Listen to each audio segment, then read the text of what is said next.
அஜித்துக்கு என்ன சார் ஆச்சு? விஜய்க்கு ஈக்குவலா அஜித் ரொம்ப பாப்புலர் தானே. அவர் வந்து ரேஸ் கார்ஸ்லாம் ஓட்டுறாங்கல்ல, அவருக்கும் ரசிகர்கள் இருக்கிறாங்கல்ல. இப்போ நாளைக்கு அவர் ஆரம்பிச்சாருன்னா இந்த அளவுக்கு வெற்றி கிடைக்குமா?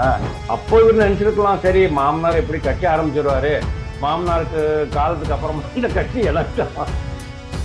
எனக்கு தான் அப்படின்னு அவர் யோசனை முடிச்சுக்கலாம். யாருக்கு தெரியும்? ஆனாலும் அதுல 4 பேர் வந்து நொட்ட சொல்றீங்க, குறை சொல்றீங்க. இது ரொம்ப தப்பு. நீங்க நீங்க எனக்கு தட்டி கொடுக்கலன்னாலும் பரவாயில்ல, தட்டி விடாதீங்க அப்படிங்கிறாரு. அதாவது ஒரு பஞ்ச் டைலாக். ஏன்னா வந்து தனுஷ் பின்ன இவரு விஜய்க்கெல்லாம் பஞ்ச் டைலாக் பேசிய பழக்கம். நீங்கெல்லாம் மக்கள் நல திட்டங்கள் நிறைய பண்ணணும், அக்கம் பக்கத்து வீட்டுல யாருக்கு என்னென்ன நடக்கிறதோ வேணுமோ அதெல்லாம் நீங்க பண்ணி கொடுக்கணும். கரெக்டா விஜய் மாடல், கரெக்டா அப்படியே விஜய் மாடலுக்கு வராது. ஜாஃபர் சாதிக், போதைப்பொருள் தொழிலதிபர் ஜாஃபர் சாதிக்குடைய உற்ற நண்பர் டைரக்டர் அண்ட் ஆல்சோ உல்லாச விடுதி நடத்தி சம்பாதிக்கும் ஒரு இஸ்லாமியர். க்ளவுட் நியூஸ் நேயர்களுக்கு வணக்கம். இன்று நம்முடன் இணைகிறார் அரசியல் விமர்சகர் திரு வாசுதேவன் அவர்கள். வணக்கம் சார். வணக்கம் ஹரிகரன். நடிகர் தனுஷ் அவர்கள் தன்னோட பிறந்த நாள் அன்று ரசிகர்கள் முன்னில ஒரு விஷயத்த ஷேர் பண்ணியிருக்காரு.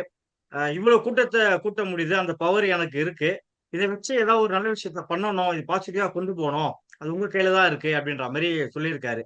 இது எப்படி பாக்குறீங்க சார்? வணக்கம். இது நீங்க கேட்கிற கேள்வி நிறைய பேர் கேட்கறாங்க வெளியில. என்ன அவர் என்ன அரசியல் கட்சி ஆரம்பிக்க போறாரா? அதாவது நம்ம விஜய் மாதிரி இன்னொரு நடிகர் விஜயனுடைய சக்சஸ் என்ன ஆயிட்டு இருக்கு அப்படின்னா, மற்ற எல்லாருடைய கற்பனையையும் தூண்டி விட்டுருச்சு. நம்மளும் பண்ணலாமே, அது மாதிரி அந்த மாதிரி எல்லாரும் யோசிக்க ஆரம்பிச்சிட்டாங்க.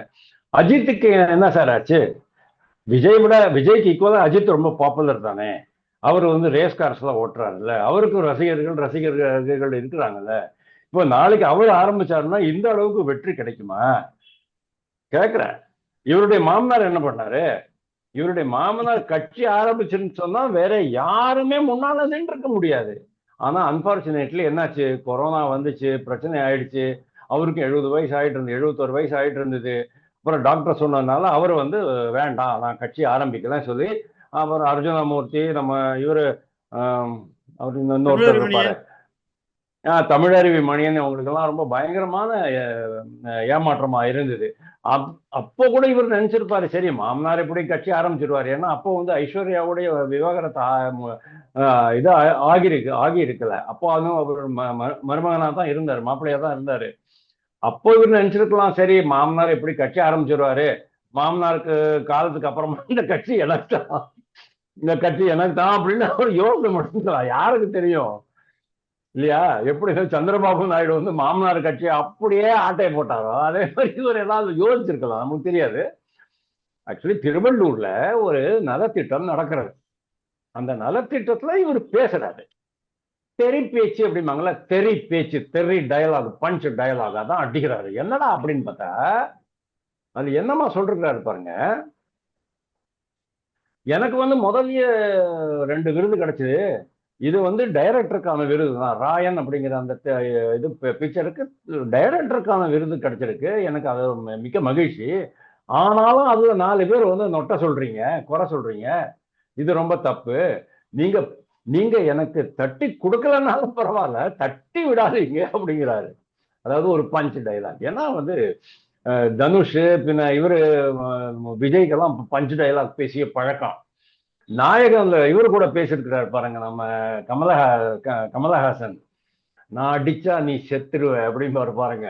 அப்படியே கண்ணுக்குள்ள கண்ணு வச்சுட்டு ரொம்ப அருமையான அந்த சீன் மட்டும் மனசுல நீங்காத ஒரு சீன். அது மாதிரி இவங்களும் நல்ல பஞ்ச் டைலாக் எல்லாம் அடிக்கிறவங்க தான்.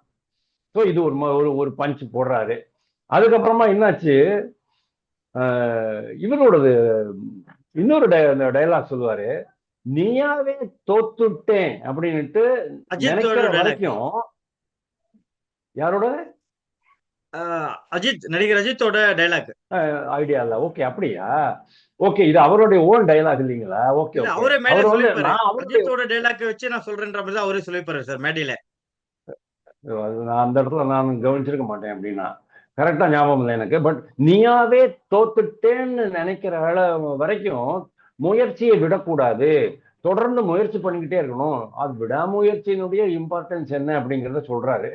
இதெல்லாம் பார்க்கறதுக்கு ஒரு மாதிரி நல்லா இருக்கும். அதனால தானோ என்னமோ திடீர்னு இந்த மாதிரி சரி அரசியல் வாடை அடிக்கிறதே அப்படின்னு. இன்னொரு காரணம் என்ன அப்படின்னா, அதுல ரொம்ப கிளியரா சொல்றாரு, நீங்க இவ்வளவு பேர் திரண்டு வந்திருக்கிறீங்க, நம்மளால என்ன வேணாலும் பண்ண முடியும். நீங்கெல்லாம் மக்கள் நல திட்டங்கள் நிறைய பண்ணணும். அக்கம் பக்கத்து வீட்டுல யாருக்கு என்னென்ன நடக்கிறதோ வேணுமோ அதெல்லாம் நீங்க பண்ணி கொடுக்கணும். கரெக்டா விஜய் மாடல். கரெக்டா அப்படியே விஜய் மாடலுக்கு வராது. கொஞ்சம் அண்ணாமலை மாடலும் இருக்குது. எல்லாம் விஷயம் நீங்க தெரிஞ்சுக்கணும். உங்களால வந்து மக்களுக்கு அந்த பணி செஞ்சு அந்த அனுபவம் உங்களுக்கு கிடைச்ச பிறகு அடுத்த கட்டத்துக்கு நம்ம போவோம். நம்ம அவர் சொல்லல. ஆனா அண்ணாமலையும் கிட்டத்தட்ட அதே தான் வச்சுட்டு இருக்கிறார் பாருங்க. சோ இன்னைக்கு அரசியல்ல இளைஞர்கள் அரசியல் தான். டிஎம்கே ஏடிஎம்கே 2 பேருமே புறந்தள்ளப்பட்டு விட்டார்கள். 4ஆம் தேதி மே மாசம் ஒரு விபத்துல 2 பேருக்கும் ஆக்சிடென்ட் ஆச்சு. அதுக்கப்புறமா இந்த 2 கட்சிகளும் ஐசியூல தான் இருக்கு. இன்னைக்கு வரைக்கும் அவங்க ஐசியூ விட்டு வெளியில வரல. ஏன்னா டிஎம்கே தனித்து விடப்பட்டு விட்டது. ஏன்னா அங்க கூட்டணி கட்சிகளே கிடையாது. பிரேமலதா விஜயகாந்த் எப்போ விடுவாங்கன்னு தெரியல. ஆக மொத்தம் இன்னைக்கு டிஎம்கே வந்து காங்கிரஸ் கட்சி இல்லாம விடுதலை சிறுத்தைகள் எல்லாம் இல்லாம இன்னைக்கு பாருங்க டிஎம்கேனுடைய கண்டிஷன் என்ன ஆயிட்டு இருக்குன்னு பாருங்க. ஒரு ஜென்சி டிஎம்கேன்னு ஒரு டிஷர்ட் போட்டுட்டு இவங்களை அனுப்புறாங்க. அங்கேருந்து அவங்க விரட்டி அடிக்கப்படுகிறார்கள். போராட்டத்துக்கு போறவங்க எல்லாம் விரட்டி அடிக்கப்படுறாங்க. அந்த அளவுக்கு டிஎம்கே கேவலமா போயிடுச்சு. அதிமுகவும் அதே மாதிரி ஆயிப்போச்சு. இனிமேலிருந்து அரசியல் வந்து இளைஞர்கள் கையில தான் வரப்போகுது அப்படிங்கிறது இந்த ஜென்சி போராட்டத்திலிருந்து நம்மளுக்கு தெரிஞ்சுக்கலாம். அதனாலதான் நாங்க சொல்லிட்டு இருக்கோம் விஜயும் அண்ணாமலையும் இருக்கிறாரு அப்படின்ட்டு. இப்போ விஜய் எவ்வளவு நாள் இருப்பாரு, அண்ணாமலை எவ்வளவு நாள் இருக்க போறாரு அப்படிங்கிறது நம்மளுக்கு தெரியாது. ஆனால் இந்த பெரிய கட்சிகள், அதாவது டிஎம்கே ஏடிஎம்கே மதிமுக, இந்த மாதிரி அல்லு சில்லு கட்சிகள், பெரிய கட்சிகள் அதிமுக திமுக இதெல்லாமே எக்ஸ்பைரி டேட்டை தாண்டி போயிடுது. அதாவது என்ன சொல்லுவாங்க, லிவ்டு பியாண்ட் யூட்டிலிட்டி அப்படிம்பாங்க. லிவ்டு பியாண்ட் யூட்டிலிட்டி அப்படிம்பாங்க. அதாவது உன்னுடைய உபயோகத்தை தாண்டி நீ வாழ்ந்து விட்டாய், கிளம்பு அப்படின்னா. எக்ஸ்பைரி டேட் அப்படின்னு ஒண்ணு இருக்கும், காலாவதி ஆகிற நாள். அந்த காலாவதி ஆகிற நாள் தாண்டியும் இந்த கட்சிகள் நடந்துகிட்டு இருக்குங்கிறது தான் மக்கள் 2 பேரையும் நிராகரிச்சுட்டு விஜய் பக்கம் போனாங்க அப்படிங்கிறத நம்ம பார்க்கிறோம். அப்போ இது வந்து உங்களுக்கு ஒரு மிகப்பெரிய உற்சாகத்தை கொடுக்கிறது அப்படிங்கிற மாதிரி தான் நான் பார்க்கிறேன். அதனாலதான் ப்ராபப்ளி இவர் வந்து கொஞ்சம் இந்த மாதிரி பேசுறாரா அப்படின்னு. இதுக்கு முன்னால ஒரு 15-20 டேஸ்க்கு முன்னால அவர் வந்து ஒரு கட்சி கொடி அறிமுகப்படுத்துறாங்க. அந்த கட்சி கொடியில முதலாக அவருடைய முகம் வருது. அதுக்கு முன்னால அந்த முகம் வந்திருக்குற.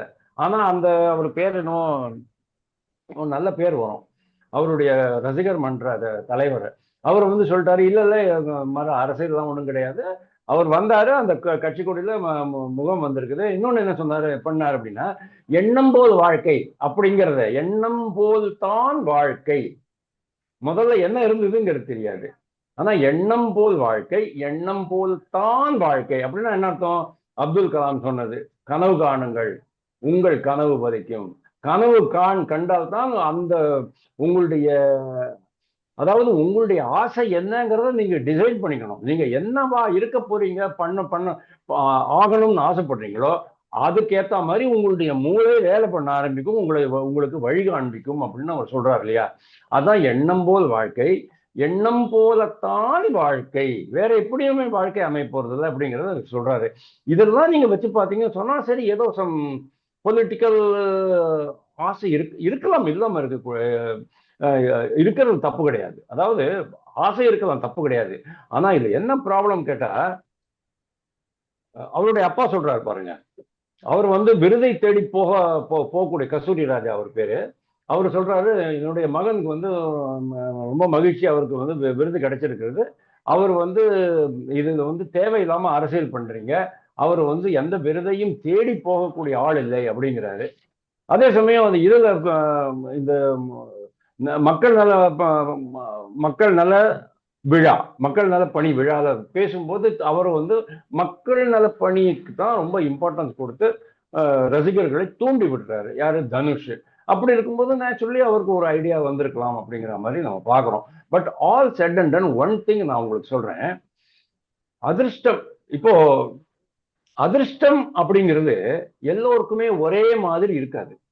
அதிர்ஷ்டம் அப்படிங்கிறது எல்லோருக்குமே ஒரே இன்னைக்கு விஜய் வந்து 51 வயசுல முதல்வர் ஆயிட்டார் அப்படின்னு சொன்னா, உதயநிதியும் அதே ஃபீல்டுல தான் வராரு.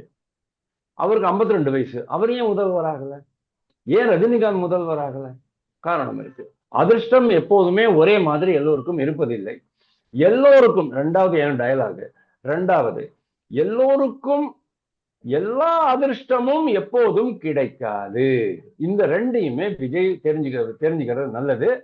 ஆக மொத்தம் இன்னைக்கு அரசியல் களத்துல, தமிழக அரசியல் களத்துல கண்டிப்பா தனுஷுக்கு அரசியல் களத்துல இடம் இருக்கான்னு கேட்டா இடம் இருக்குன்னு நான் சொல்லுவேன். ஆனா நாளைக்கு அவர் எவ்வளவு சக்சஸ் ஆக போறார் அப்படிங்கிறது மற்ற காரணிகளை பொறுத்து தான் அமையுமே தவிர இவருடைய சொந்த செல்வாக்கை பொறுத்து அமையாது. காரணம் என்னன்னா, விஜய் இருக்கார், ரொம்ப ஸ்ட்ராங்கா இருக்காரு. நாளுக்கு நாள் அவருடைய செல்வாக்கு, பெருமை, புகழ் எல்லாம் பரவிக்கிட்டு இருக்கு. ஆல் இண்டியா லெவல்ல அவருடைய புகழ் பரவிக்கிட்டு இருக்குது, செல்வாக்கு பரவிக்கிட்டு இருக்குது. அண்ணாமலை எங்க அப்படி நின்றுட்டு இருக்கிறாரு, எப்போ வேணாலும் நான் உள்ள வருவேன், கேப்சர் பண்ணுவேன் அப்படிங்கிற மாதிரி அவர் நின்றுட்டு இருக்கிறாரு. ஏற்கனவே அவர் திரட்டி வந்த அந்த ஜென்சி கூட்டத்தை விஜய் ஹைஜாக் பண்ணிட்டு போனார். உங்களுக்கு தெரியும், விஜய் ஹைஜாக் பண்ணிட்டு போனது அண்ணாமலையினுடைய கும்பல். இப்போ அண்ணாமலைக்கு அந்த இது இருக்குமா இருக்காதா? நான் என்னைக்கு வேணாலும் வருவேன், அந்த கூட்டத்தை நான் கைப்பற்றுவேன் அப்படின்னு அவர் வெயிட் பண்ணிட்டு இருக்கிறாரு. அந்த இடத்துல விஜய் எப்படி ஃபிட் ஆவார் அப்படிங்கிறது தெரியல, அஜித் எப்படி ஃபிட் ஆவார் அப்படிங்கிறது தெரியல, உதயநிதி ஃபிட் ஆவாரா அப்படிங்கிறதே ஒரு பெரிய கேள்வியா. தனுஷோட அரசியல் பின்னாடி, தனுஷோட அரசியல் வருகைக்கு பின்னணியில யார் இருப்பாங்க சார்? இப்ப அவர் தூண்டிட்டு யாராவது பேச வைக்கிறாங்களா, இல்ல அவருக்கே நேச்சரா இது இருக்கா? இல்ல, அவருக்கு பின்னாலே வேற யாரு இருக்கிற மாதிரி தெரியல. ஏன்னா அவருடைய தந்தை ரொம்ப கிளியரா சொல்றாரு, அவரு கட்சியை ஆரம்பிக்கட்டும், அரசியல் பண்ணட்டும், பண்ணாம இருக்கட்டும், யாருக்கு என்ன ஆக போகுது, எனக்கு அதுல இன்ட்ரெஸ்டே கிடையாது, என்ன வேணாலும் பண்ணிக்கட்டும் அப்படின்னு அவர் சொல்றாரு. தனுஷோட பிறந்தநாள் வந்து பாத்தீங்கன்னா கடந்த ஆண்டுல வந்திருக்கோம், அது முன்பெல்லாம் கூட வந்திருக்கலாம். ஆனா அப்பெல்லாம் அப்படி பேசாத தனுஷ் இப்படி பேசுறதுக்கான காரணம், விஜய் அவர்கள் சிஎம் ஆனா இந்த 2 மாசத்துல அவர் இப்படி பேசியிருக்காரு இல்லையா, அதுக்கான ஒரு சந்தேகம் வருது சார். இல்ல, அதேதான். நீங்க 1-2 தான் எடுத்து கொடுக்குறீங்க. இதுக்கு இது மாதிரி ஒரு 10-12 சந்தேகம் தரக்கூடிய நிகழ்வுகள், பேச்சுக்கள், நிகழ்ச்சிகள் அதெல்லாமே இருக்கு. அதனால விஜயனுடைய சக்சஸ் தான் மெயினா நம்ம பார்க்கணும். விஜயனுடைய சக்சஸ் ஆன பிறகு எல்லாருக்குமே ஒரு கற்பனை வந்துருச்சு, ஏன்டா நம்ம பண்ணக்கூடாது அப்படின்னு தோணுமா தோணாதா? அது தப்பே கிடையாது. அஜித்துக்கு கூட இந்த எண்ணம் தோன்றி இருக்கலாம், வேற யாருக்காவது கூட தோன்றிருக்கலாம். இப்போ முன்னணி நடிகர்கள் யார் அப்படிங்கிறது எனக்கு தெரியல. ப்ராபபிளி அமீருக்கு கூட தோன்றி இருக்கலாம். அதாவது இயக்குனர், அதாவது நம்ம உலக புகழ் பெற்ற மிகப்பெரிய தொழிலதிபர் ஜாஃபர் சாதிக், போதைப் பொருள் தொழிலதிபர் ஜாஃபர் சாதிக்குடைய உற்ற நண்பர் டைரக்டர் அண்ட் ஆல்சோ உல்லாச விடுதி நடத்தி சம்பாதிக்கும் ஒரு இஸ்லாமியர், அவருக்கு கூட இந்த மாதிரி ஆசை இருக்கலாம், நாளைக்கு நம்ம கூட வந்துடலாமா அப்படின்ட்டு. உதயநிதிக்கே வர முடியல. காரணம் என்ன? நான் சொன்ன மாதிரி தான், அந்த அதிர்ஷ்டம் அப்படிங்கிறது எல்லாருக்குமே ஒரே மாதிரி இருக்காது. ஆனா இவர் பின்னால ரஜினி இருக்காரா அப்படிங்கிறது வேணா நீங்க கேளுங்க, இருக்கலாம் அப்படிங்கிறது என்னுடைய. இல்ல, அங்கிருந்து டைவர்ஸ் பண்ணிட்டு வந்துட்டார்ல சார், அதுக்கப்புறம் எப்படி ரஜினி இருப்பார்? இல்ல அதெல்லாம் பரவாயில்ல, அதெல்லாம் ரஜினி அண்ணாமலை அவர்களும் சந்திச்சிருக்காரு இல்லையா? ஆமா, அதனால பரவாயில்ல. ஏன்னா ரஜினி ஓகே, ரஜினி அண்ணாமலை சந்திச்சிருக்கிறாரு, அண்ணாமலை ரஜினியை சந்திச்சிருக்கிறாரு, அப்படி போடுங்க. ரஜினி அண்ணாமலை சந்திக்கல, அண்ணாமலை தான் ரஜினி சந்திச்சுட்டு வந்தாரு, குருமூர்த்தியை சந்திச்சுட்டு வந்தாரு. ஆனா அதுக்காக ஒரு பெண் மாப்பிள்ளையா இருந்தாரு, இன்னைக்கு மாப்பிள்ளையா இல்லை அப்படிங்கிறது ஒரு சாதாரண சமாச்சாரம் தான் இன்னைக்கு திரை உலகத்துல, அது ஒரு பெரிய விஷயம் கிடையாது. ஆனா அவங்களுக்குள்ள தொடர்பு இருந்துகிட்டே தான் இருக்கும். இப்ப சமீபத்துல கூட ஏதோ ஒரு விசேஷங்கள்ல எல்லாருமே கலந்துகிட்டு இருந்தாங்க, பார்த்தேன் நானு. ஒருவேளை ரஜினி தன்னால பண்ண முடியல, அட்லீஸ்ட் என்னுடைய மாப்பிள்ளையாவது பண்ணட்டும், முன்னாள் மாப்பிள்ளையாவது பண்ணட்டும்ங்கிற மாதிரி அவர் சொல்லியிருக்கலாமா? இருக்கலாம், தெரியாது. நேரடியாக கேட்கிறேன், தனுஷ்க்கு பின்னாடி திமுக ஏன் இருக்கக்கூடாது அப்படின்ற ஒரு சந்தேகம் உங்களுக்கு வரலையா சார்? எனக்கு இல்ல வர சான்ஸே இல்லை. ஏன்னா டிஎம்கே 100% அவங்க பின்னால வராது. டிஎம்கே வந்து ஜென்சியை தான் கவர் பண்றது முயற்சி பண்றாங்க. முதல்ல வந்து தனுஷ் மூலமா கூட முயற்சி பண்ணல சார். தனுஷ் மூலமா முயற்சி பண்ணினீங்கன்னு சொன்னா, தனுஷுக்கும் உதயநிதிக்கும் பிரச்சனை ஆரம்பிக்கும். அவங்க அவங்க வீட்டினுடைய இதை பொறுத்த வரைக்கும் நடுவுல வேற எந்த தடையும் இருக்கக்கூடாது. ஏன்னா இப்போ ஒரு இது வருதுன்னு சொன்னா, ஒரு பெரிய கேக் வருதுன்னு சொன்னா எல்லாமே உதயநிதி மட்டும்தான் சாப்பிடணும்னு அம்மா விரும்புவாங்க, அப்பா விரும்புவாங்க. நடுவில் தனுஷ் வந்துட்டு ஆளுக்கு பாதி பிரிச்சுக்க முடியாது. அதாவது என்ன கிடைக்கிறதோ பலனை only Udhayanidhi should enjoy, not others. They don't want to share it with anybody else. அதுதான் உண்மை. ஆனா தனுஷை வச்சுட்டு இவர் இப்போ அப்படி பாத்தீங்கன்னா சொன்னா டிஎம்கே வந்து காக்ரோச் ஜனதா பார்ட்டி கூடயே கூட்டணி வச்சுக்கலாமான்னு கூட யோசிக்க ஆரம்பிச்சிட்டாங்க. Is it possible? Not possible. ஏன்னா காக்ரோச் ஜனதா பார்ட்டி அப்படிங்கிறது it is not a recognised party. அது வந்து ஒரு அரசியல் கட்சி மாதிரி, அதாவது ஒரு கேடரு, ஒரு ஆர்கனைசேஷன், ஒரு பைலாஸ் அதெல்லாம் இல்லாத ஒரு ஒரு association of persons, loose association of persons, அவ்வளவுதான் நம்பர்ஸ்.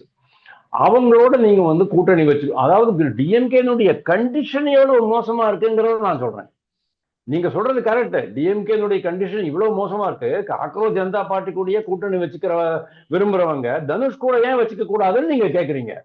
அது கரெக்ட் தான். ஆனா தனுஷ் அப்படிங்கிறது ஒரு மிகப்பெரிய ஆளுமை. அவர் வந்து என்னைக்குமே உதயநிதிக்கு சவாலாக மாறுவார் அப்படிங்கிற அந்த பயம் உண்டு. ஏன் வந்து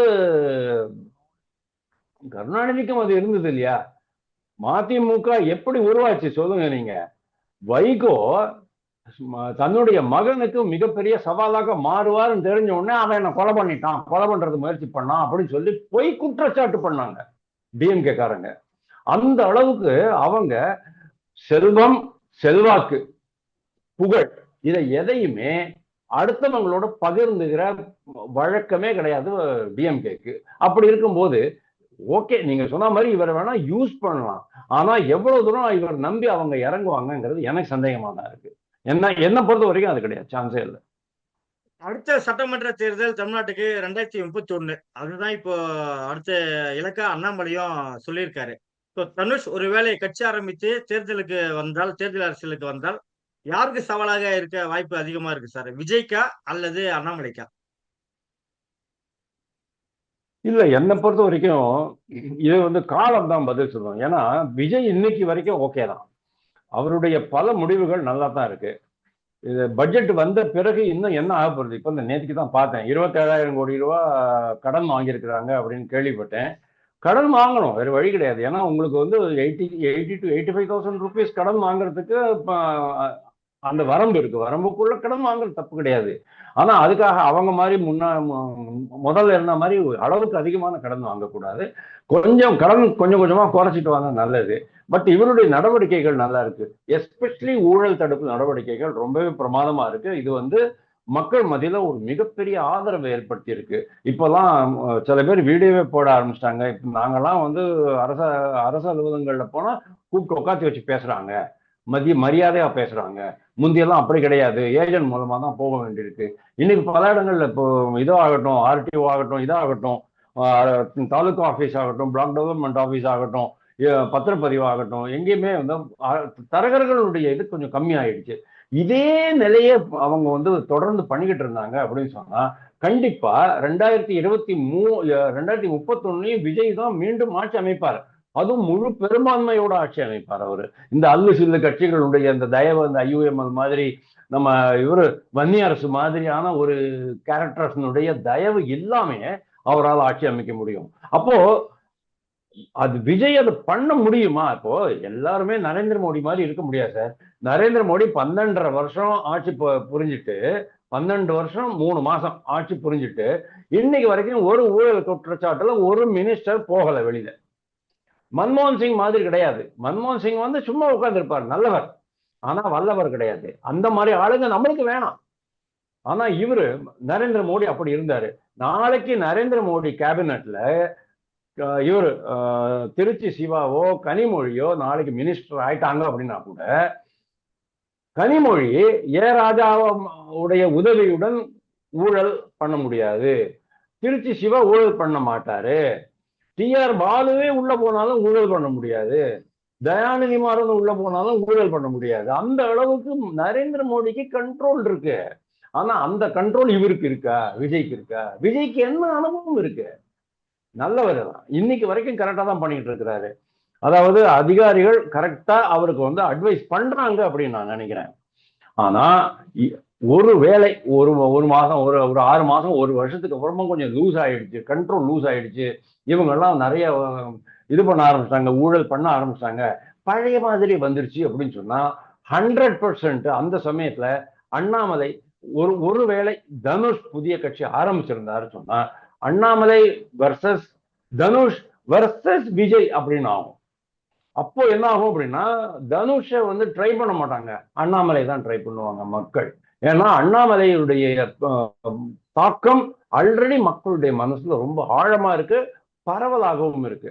அதனால ஒருவேளை விஜய் ஃபெயிலியர் ஆயிட்டார்னா, தோற்றுவிட்டார், ஆட்சியியலில் தோற்றுவிட்டார், நிர்வாகத்தில் தோற்றுவிட்டார் அப்படின்னா அடுத்தது அண்ணாமலை தான்.